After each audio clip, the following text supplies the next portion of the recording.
ہم اپنا آج کا سبق شروع کرتے ہیں۔ اعوذ باللہ من الشیطان الرجیم، بسم اللہ الرحمن الرحیم۔ وَإِذْ اور جب، وَإِذْ اور جب، ابتلا آزمایا، ابتلا آزمایا، ابراہیم حضرت ابراہیم علیہ السلام کو، ربہ ان کے رب نے،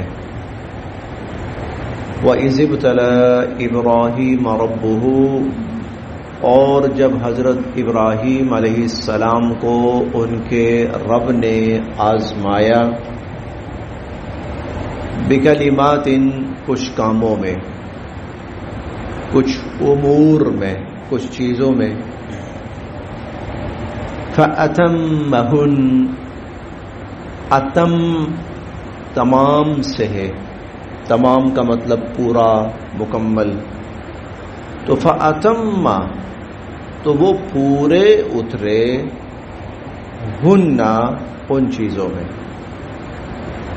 فَأَتَمَّهُنَّ تو حضرت ابراہیم علیہ السلام ان امتحانات میں اور ان آزمائشوں میں پورے اترے، بلکہ پورے کے پورے اترے۔ قال اللہ رب العزت نے فرمایا، انی بے شک میں،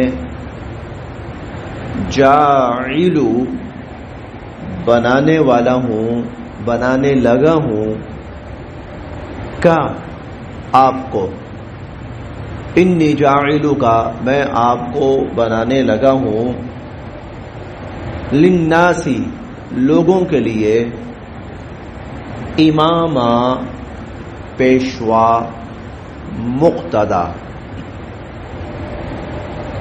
قال انی جاعلک للناس اماما، اللہ تعالیٰ نے فرمایا میں آپ کو انسانوں کا پیشوا، مقتدا بنانے لگا ہوں۔ قال حضرت ابراہیم علیہ السلام نے پوچھا، وَمِن ذُرِّيَّتِي اور من سے، ذریت اولاد، اور یا میری، وَمِن ذُرِّيَّتِي اور میری اولاد کو بھی، یعنی جو منصب امامت اور پیشوائی آپ مجھے عطا فرمانے لگے ہیں، تو کیا یہ منصب پیشوائی صرف مجھ تک رہے گی یا میری اولاد کو بھی ملے گی؟ قال اللہ تعالیٰ نے فرمایا، لا ینالو لا نہیں، ینالو حاصل کر سکے گا، لا ینالو نہیں حاصل کر سکے گا، عہدی میرے اس عہد کو، الظالمین ظالم لوگ میرے اس عہد کو حاصل نہیں کر سکیں گے، ظالموں کو یہ عہد نہیں مل پائے گا۔ تذکرہ چل رہا تھا بنی اسرائیل کا، اور بنی اسرائیل میں سے خصوصاً یہود کا، درمیان میں کہیں مشرکین کا تذکرہ بھی آیا، نصارہ کا تذکرہ بھی آیا، لیکن وہ ضمناً آیا، مجموعی طور پر تذکرہ یہود کا چلا، اور وہ کل کے سبق میں مکمل ہو گیا۔ اب یہاں سے ایک اور اللہ پاک گفتگو کا آغاز فرما رہے ہیں، اور یہ گفتگو بہت تفصیلی ہے، یہ بھی چلے گی کافی رکوع تک۔ حضرت ابراہیم علیہ السلام، ان سے منسلک چیزیں، اور اس کے بعد ان سے متعلق احکامات، یہ بہت تفصیلی تذکرہ ہے، یہ تقریباً کوئی آدھا پونا پارہ چلے گا، 10-12 رکوع۔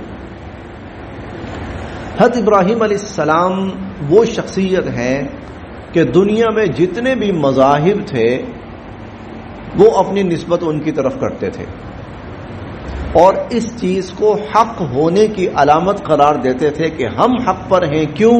ہم ابراہیم علیہ السلام کی ملت پر ہیں۔ ہم ابراہیم علیہ السلام کی ملت پر ہیں، ابراہیم علیہ السلام حق تھے، لہذا ہم حق ہیں۔ یہ دنیا کا ہر مذہب اپنی نسبت ابراہیم علیہ السلام کی طرف کرتا تھا اور اس کو اپنے حق ہونے کی دلیل قرار دیتا تھا۔ اللہ رب العزت نے یہاں سے تذکرہ شروع فرمایا ہے، چلو دیکھتے ہیں دلائل کی روشنی میں ابراہیم علیہ السلام کے معاملات اور ان کا طرز زندگی، اس میں دیکھتے ہیں کہ کون ابراہیم علیہ السلام کی ملت پہ چل رہا ہے۔ تیسرے پارے میں ہم بڑے واضح الفاظ میں پڑھیں گے کہ ان اول الناس بابراہیم للذین اتبعوہ وہذا النبی والذین آمنوا۔ ابراہیم علیہ السلام کے قریب تر لوگ وہ ہیں اور ان کے یعنی راستے کے قریب تر لوگ وہ ہیں کہ جو ان پر ایمان لائے تھے اس زمانے میں، اور وہذا النبی، اور یہ نبی کریم صلی اللہ علیہ وسلم، اور والذین آمنوا، اور ایمان والے۔ گویا حق ہونے کی علامت ابراہیم علیہ السلام کا طریقہ ہے، تو پھر اس پر حضور علیہ الصلوۃ والسلام ہے یا ایمان والے۔ پھر ہم یہ بھی پڑھیں گے، یہاں پر تو نہیں ہے، وہیں پر تیسرے پارے میں، ما کان ابراہیم یہودیا ولا نصرانیا ولکن کان حنیفا مسلما وما کان من المشرکین۔ ابراہیم علیہ السلام نہ یہودی تھے، نہ عیسائی تھے، نہ مشرک تھے، بلکہ ولکن کان حنیفا مسلما، وہ توحید پر قائم اور اللہ کے فرما بردار تھے۔ تو ایک تو اللہ رب العزت نے حق پر کون ہے دلائل کی بنیاد پر مسلمانوں کا حق ہونا ابراہیم علیہ السلام کی تاریخ کی روشنی میں بیان کرنا شروع کیا ہے۔ دوسری بات یہ بھی ہے کہ یہود یہ کہتے تھے، یا بنی اسرائیل کہہ لیں آپ، یہود اور بنی اسرائیل یہ کہتے تھے کہ نبوت مخصوص ہے ہمارے خاندان کے ساتھ، ہمارے خاندان کے علاوہ کسی اور کو حکومت نہیں مل سکتی۔ تو اب اللہ رب العزت ان آیات کی روشنی میں بتا رہے ہیں کہ تمہارا یہ دعویٰ غلط ہے، کیونکہ اپنی اولاد کے بارے میں ابراہیم علیہ السلام نے پوچھا تھا، وَمِن ذُرِّيَّتِي، کیا میری اولاد جو بھی ہوگی نبوت اسی کو ملے گی؟ تو اللہ نے فرمایا کہ میرا یہ عہد ظالموں کو نہیں ملے گا۔ اب تمہیں تو تمہاری اپنی کتابیں ظالم قرار دے رہی ہیں، جب تم خود ظالم قرار دیے جا چکے ہو تو پھر تم تو اس عہد کے لائق ہی نہیں رہے، لہذا تم سائڈ پہ ہو جاؤ۔ پھر آگے خانہ کعبہ جو ہے وہ ویسے تو بابرکت جگہ تھی، بڑی احترام والی جگہ تھی، لیکن وہ قبلہ نہیں تھا، اللہ تعالیٰ نے اس کو قبلہ بنانا تھا۔ چنانچہ ابراہیم علیہ السلام کی زندگی کا خاص الخاص وہ واقعہ شروع فرمایا گیا کہ جب وہ خانہ کعبہ کی تعمیر فرماتے ہیں اور تعمیر کرتے ہوئے وہ دعائیں مانگتے ہیں۔ وہ دعائیں کیا تھیں؟ وہ دعائیں کن کے حق میں تھیں اور وہ قبول ہوئیں؟ وہ بھی حضور علیہ الصلوۃ والسلام کے حق میں تھیں، وہ بھی مسلمانوں کے حق میں تھیں، وہ بھی خانہ کعبہ کے حق میں تھیں۔ تو یہ ایک بڑی تفصیل کے ساتھ اور بڑی گہرائی کے ساتھ اللہ تعالیٰ نے یہ مضامین یہاں سے شروع فرمائے۔ اب ہم انشاءاللہ پڑھتے جائیں گے تو یہ ساری تفاصیل ہمارے سامنے آتی جائیں گی۔ وَإِذْ، اور جب، ابتلا، آزمایا، ابراہیم، حضرت ابراہیم علیہ السلام کو، ربہ، ان کے رب نے، جب حضرت ابراہیم علیہ السلام کو ان کے رب نے آزمایا بکلمات، کچھ کاموں میں، فَأَتَمَّهُنَّ، اور وہ اس میں پورے اترے۔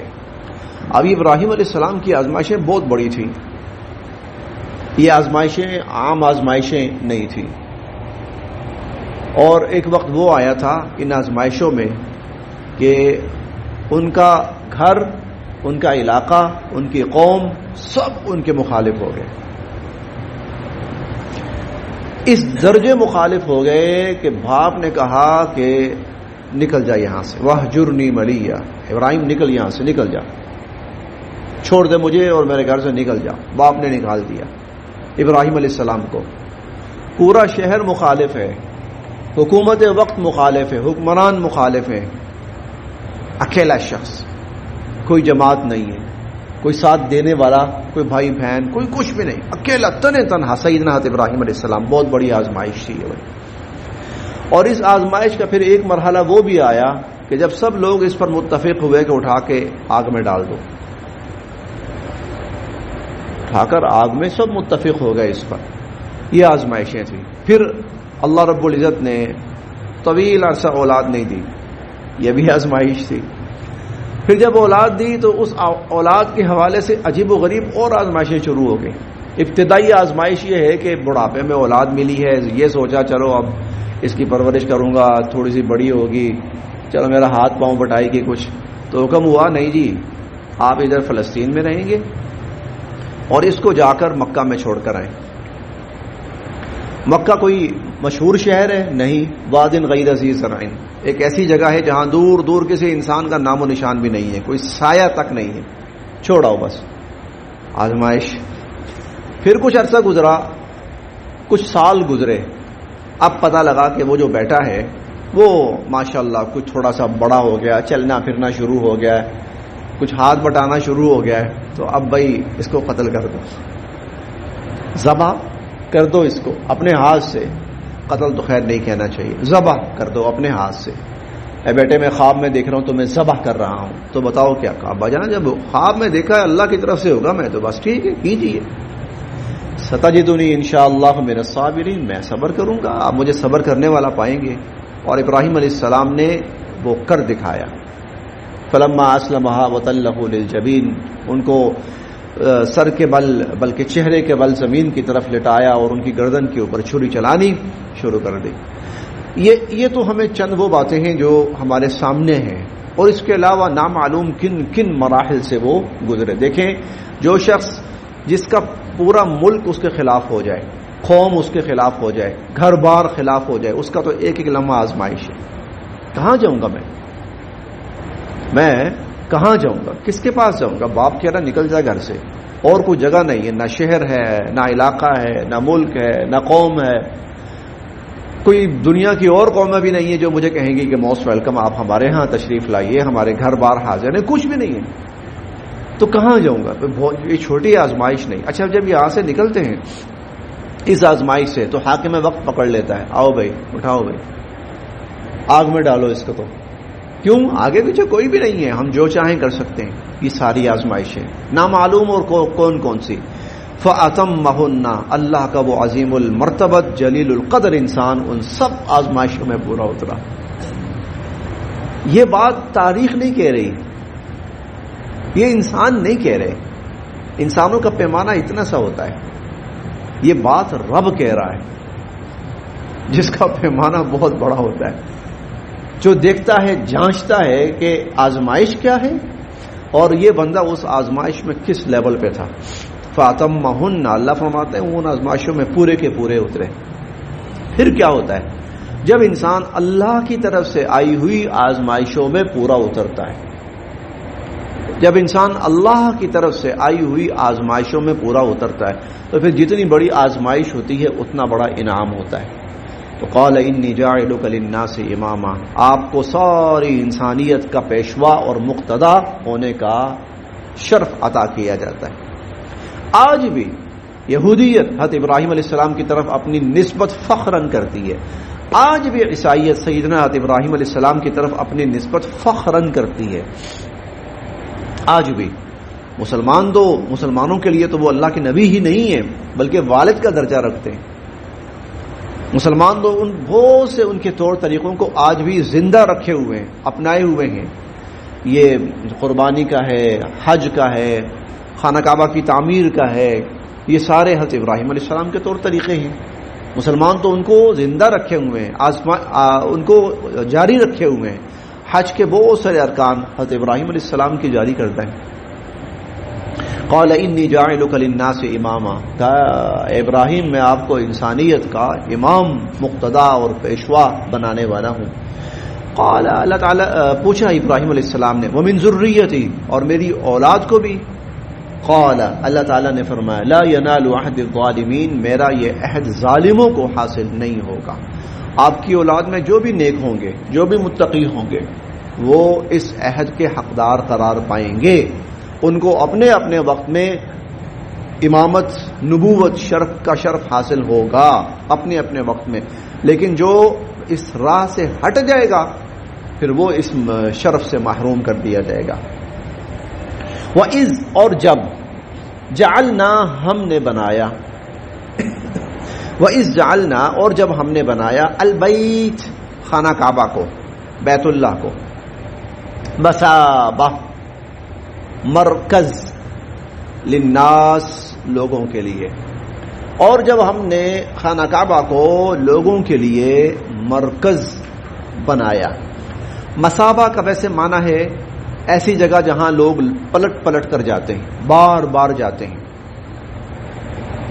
وہ امنا اور امن کی جگہ. لہذا ہم اس کو کہہ سکتے ہیں مفہوم کے اعتبار سے لوگوں کی عقیدت کا مرکز بنایا، عقیدت کا محور بنایا، کیونکہ زیادہ تر انسان لوٹ لوٹ کر وہاں جاتا ہے جہاں سے محبت ہو، عقیدت ہو، لگن ہو، لگاؤ ہو جہاں سے.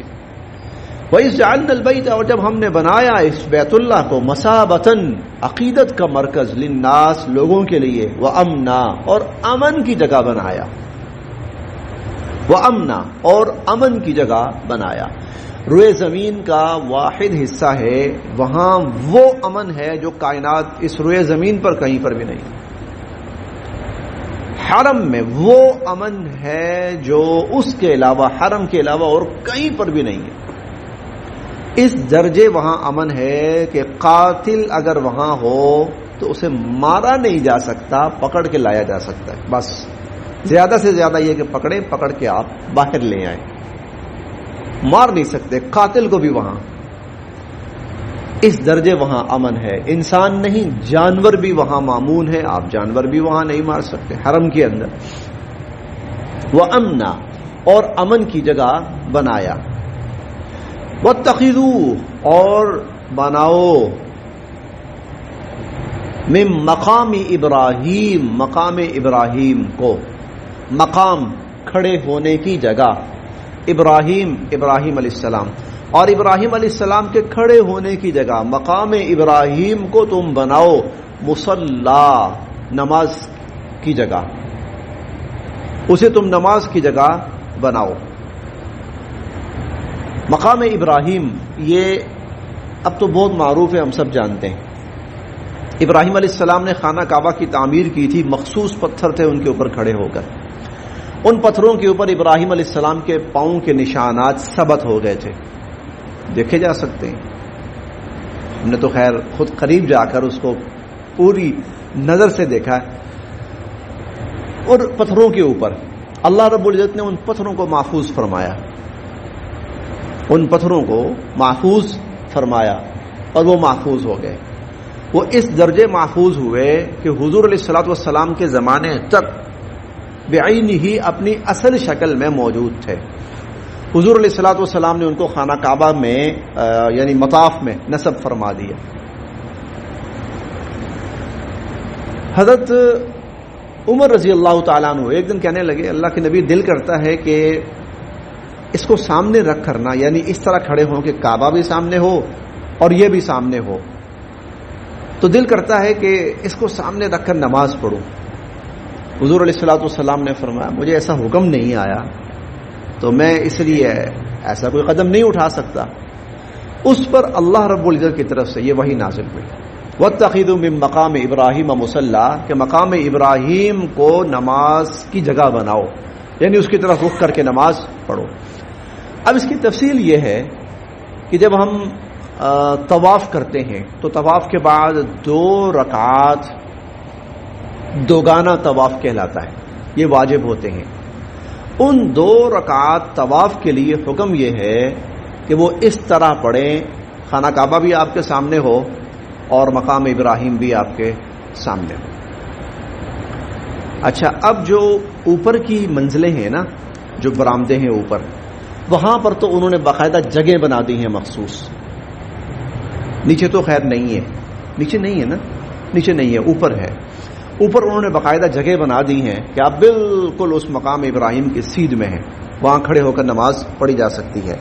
اگر ممکن ہو سب سے بہتر یہ ہے کہ طواف کے 2 نوافل نہیں 2 رکعات واجب یہ مقام ابراہیم کی طرف رک کر کے پڑھے جائیں، یعنی اس مقام ابراہیم اور خانہ کعبہ دونوں سامنے ہوں. اگر ایسا ممکن نہ ہو پائے تو پھر پورے مطاف میں کہیں پر بھی پڑھی جا سکتی ہے.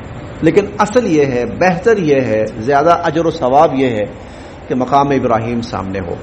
اگر کوئی شخص یہ سعادت آسانی سے حاصل کرنا چاہتا ہے تو پھر یا تو عام ایام کے اندر تو ممکن ہے، لیکن رشک والے ایام میں پھر بہتر یہ ہے کہ وہ برآمدے میں طواف کر لے، وہاں پر باقاعدہ جگہ بنی ہوئی ہیں، وہاں آپ آرام سے 2 رکعت نماز پڑھ سکتے ہیں۔ مرد حضرات کے لیے الگ ہیں، خواتین کے لیے الگ ہیں۔ واتخذوا من مقام ابراہیم مصلی، اور مقام ابراہیم کو اپنے نماز کی جگہ بناؤ۔ وعہدنا، اور ہم نے حکم دیا، الی ابراہیم، حضرت ابراہیم علیہ السلام کو، و اسماعیل، اور حضرت اسماعیل علیہ السلام کو، ہم نے ان دونوں کو حکم دیا، ان کے طہرا، تم دونوں خوب پاک صاف رکھو۔ طہرا تطہیر سے ہے، تطہیر کے اندر مبالغے کا معنی پایا جاتا ہے، خوب پاک صاف رکھو، بیتیا، میرے گھر کو، میرے گھر کو خوب پاک صاف رکھو، للطائفین، طواف کرنے والوں کے لیے، والعاکفین، اور اعتکاف کرنے والوں کے لیے، والرکع، اور رکوع کرنے والوں کے لیے، السجود، سجدہ کرنے والوں کے لیے۔ وعہدنا الی ابراہیم و اسماعیل، اور ہم نے حضرت ابراہیم علیہ السلام اور حضرت اسماعیل علیہ السلام کو حکم دیا، ان طہرا بیتیا، کہ میرے گھر کو خوب پاک صاف رکھو، طواف کرنے والوں کے لیے، اعتکاف کرنے والوں کے لیے، رکوع اور سجدہ کرنے والوں کے لیے۔ طواف وہاں کی خاص الخاص عبادت ہے جو روئے زمین پر اور کہیں بھی نہیں ہو سکتا۔ طواف خانہ کعبہ کے سوا کہیں بھی نہیں ہو سکتا، اسی لیے اس کو اولاً مقدم ذکر کیا ہے کہ اس گھر کی سب سے خاص الخاص عبادت وہ طواف ہے۔ اور اعتکاف وہ بھی وہاں کی عبادات میں ہے، اعتکاف کیا جا سکتا ہے۔ رکع اور سجود، رکوع سجدے سے مراد نماز، گویا جو لوگ طواف کرنے آئیں، اعتکاف کرنے آئیں، نماز پڑھنے آئیں، میرے اس گھر کو ان لوگوں کے لیے خوب پاک صاف رکھو۔ یہاں جو طہارت ہے اس سے دو چیزیں مراد ہیں۔ ایک تو یہ کہ کسی قسم کا کفر و شرک نہ ہونے پائے، میرا گھر کفر و شرک سے پاک ہونا چاہیے۔ چنانچہ نبی کریم صلی اللہ علیہ وسلم جب آپ نے مکہ فتح فرمایا اور آپ خانہ کعبہ تشریف لائے تو سب سے پہلے آپ نے خانہ کعبہ کو بتوں کی نجاست سے پاک فرمایا۔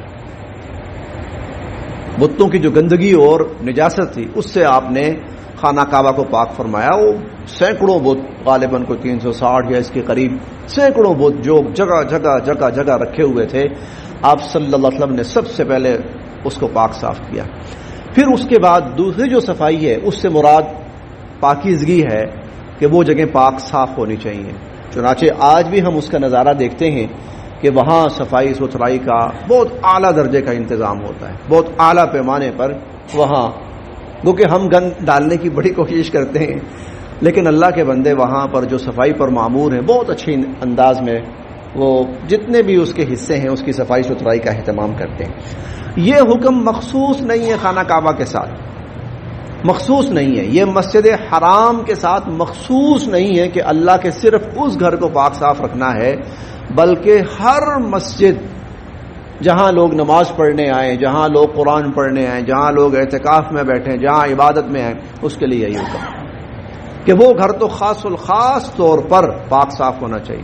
اور اتنا پاک صاف ہونا چاہیے کہ حضور علیہ الصلوۃ والسلام فرماتے ہیں کہ مسلمان جب مسجد میں جائے تو اس کے وجود سے بھی کہیں کوئی اسمیل نہیں آنی چاہیے، اور پاک چیزوں کی اسمیل بھی نہیں آنی چاہیے، جیسے یہ لہسن وغیرہ ہے، اگر یہ کھایا جائے، پیاز کھایا جائے، کچا پیاز ہو، کچا لہسن، تو اس میں اسمیل آ جاتی ہے منہ میں ہلکی سی، اس سے بھی منع فرمایا گیا۔ یعنی اس درجے اللہ کے یہ گھر صاف ستھرے ہوں۔ اور اس کی ایک وجہ یہ بھی بیان فرمائی حضور علیہ الصلوۃ والسلام نے کہ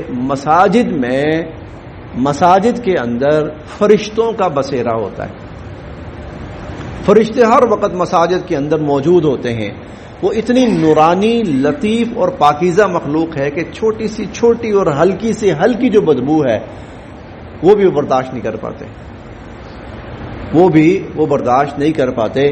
اسی لیے مسلمانوں کو حکم ہے کہ جب تم آؤ تو پاک صاف ہو کر آؤ، بلکہ اس میں کہیں نہ کہیں خوشبو کا بھی ذکر ہے، معطر ہو کے آؤ، لیکن بہرحال خوشبو میں یہ احتیاط ضرور کرنی چاہیے، لطیف سی ہو، لائٹ سی ہو، کیونکہ اب طبیعتیں جو ہیں وہ بڑی سینسیٹیو سی ہو گئی ہیں، لوگ الرجی کے مریض ہوتے ہیں، کئی لوگوں کو نہیں یہ چیز سوٹ کر پاتی، تو اس لیے اس قسم کی لائٹ سی ہو کہ خوشبو بھی محسوس ہوتی رہے اور کسی کی طبیعت پر بوجھ بھی نہ بنے۔ بہرحال صفائی ستھرائی پاکیزگی ہر اعتبار سے، اس لیے آپ دیکھیں مسلمانوں کے لیے حکم یہ ہے کہ 5 ٹائم نماز پڑھو، نماز سے پہلے وضو کرو، اور وضو کے ساتھ حضور فرماتے ہیں میرا دل کرتا ہے کہ مسواک کو لازم کر دوں تاکہ منہ جو ہے وہ بھی پاک صاف ہو جائے اور اس سے اسمیل نہ ہو، بدبو نہ ہو۔ تو کوئی بھی مسجد ہو یہ اس کے آداب ہیں کہ وہ صاف ستھری ہونی چاہیے ہر اعتبار سے۔ وعاہدنا، اور ہم نے حکم دیا، الی ابراہیم، حضرت ابراہیم علیہ السلام کو اور حضرت اسماعیل علیہ السلام کو، ان طہرا، کہ تم دونوں خوب پاک صاف رکھو، بیتیا، میرے اس گھر کو، للطائفین، طواف کرنے والوں کے لیے، والعاکفین، اور اعتکاف کرنے والوں کے لیے، والرکع، اور رکوع کرنے والوں کے لیے، السجود، سجدے کرنے والوں کے لیے۔